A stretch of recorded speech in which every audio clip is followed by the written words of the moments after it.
Hello, everyone. I've just started my third week of radiation treatment. All is well and everything is on target. I recently did an interview with an organization called The Patient Story. It's a site where people can go and find hope and guidance and learn about cutting edge cancer technologies, connect with people that have been there, experience what they've experienced. I will provide a link once the story is published. It'll probably be several weeks. In other family news, I reported a couple weeks ago that my mother was in the intensive care unit in Bettendorf, and she had problems breathing. She had pneumonia. Her heart is pretty weak and unfortunately not likely to improve much. She was moved to a different care facility, Lutheran Living, which is in Muscatine, for physical therapy and to gain her strength back. Yesterday, she was admitted again to the emergency room for shortness of breath.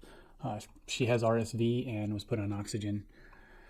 She's going to return back to Lutheran Living again until she's strong enough to go back to Addington Place where she's living. My wife is the primary caretaker for her mother, Alma, who lives in our home. Alma was diagnosed with cancer on the same day that I was. So Jen was at my appointment in the morning, and then in the afternoon she was with her mother at the appointment and found out the news about both of us on the same day. Not such a great day for her. I hadn't talked about Alma much in these updates. She's a bit more private, and I wasn't sure how much she would want me to share. But Alma is a 15-year survivor of breast cancer, but unfortunately it has returned in several places, especially in her bones, her spine, and her hip. And the good news is that she does not have anything in her organs, so that's something to hold some hope on. She started radiation this week and will likely require, other ongoing treatments going forward. Jen has been a trooper through this whole thing. She's really been stepping up to get her mom to appointments and being a great support for both of us. Between the three of us, there's a lot of doctor's appointments every week to juggle. It's been a challenge, but we're getting through it. You would think that our house would be filled with anxiety and sadness, and at times it is, but for the most part, it's pretty upbeat and positive in the midst of what's going on. We've all had to adjust in this new reality and kind of what's coming ahead, and we're trying to hit it head on by confronting the uncertainty with, hope and faith the best we can. We've been talking about cancer and death more openly, which is a little strange, but kind of comforting at the same time. It has helped us to become more at peace with it. This past week, I've been chewing on a question that's become kind of my theme for the week that I want to share with y'all. The question is, why do most people feel awkward or uncomfortable talking about death? I know this is kind of a bummer of a topic, but bear with me. It's still kind of important. I would say that people feel awkward and uncomfortable talking about death because there's emotional pain. It might remind them of a relative or loved one that they've lost in the past. They've experienced pain. It could be the fear of the unknown. Most people have a great deal of uncertainty about really what happens after death. And even people that feel like they do have some certainty in it may struggle in their faith with that belief as well. Also, I think people fear making other people uncomfortable. So it's just kind of a sensitive thing. They don't necessarily want to bring up awkward topics to other people that might feel uncomfortable. Most people struggle to think about not only death, but their future in general. It's just far more natural to think about the moment and think about your well-being, in the short term rather than the long term.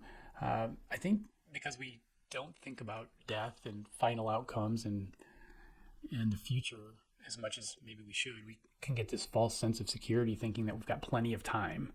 I know that's probably the whole source of most types of procrastination. We tend to waste our time when we think that there's plenty of it. And that's Parkinson's law, actually. And if you go to YouTube and look that up, there's a lot of good videos on that. But basically says that you're going to use up the amount of time that you have for something, and kind of makes for a lot of wasted time as well. I've had periods in my life when I felt like I was a lost sheep and maybe just passing time to get through it, or feeling like I'm in a frozen state or existing and not really going anywhere. I've had a bit of an awakening lately. I've been forced to think about my own mortality and the time that I have left on this earth. I've been asking myself what I want the remaining years of my life to be about. I don't have the answers to that question, but I realize I need to focus more on making every day count.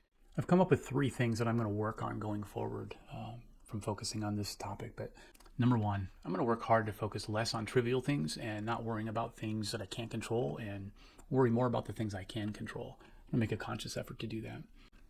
Number two, I need to keep myself from getting caught up in the cultural wars and falling for the bait that tells me what I need to be against.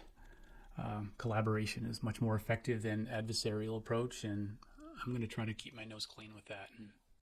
And number three, I'm going to avoid activities that lead to entertainment addiction.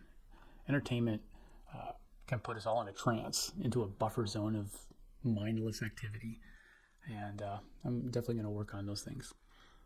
In the book of Ephesians, the Apostle Paul in chapter 5 says, "This is why it is said, 'Wake up, sleeper, rise from the dead, and Christ will shine on you.' Be very careful then how you live, not as unwise, but as wise, making the most of every opportunity, because the days are evil." That's my update, and that's my challenge.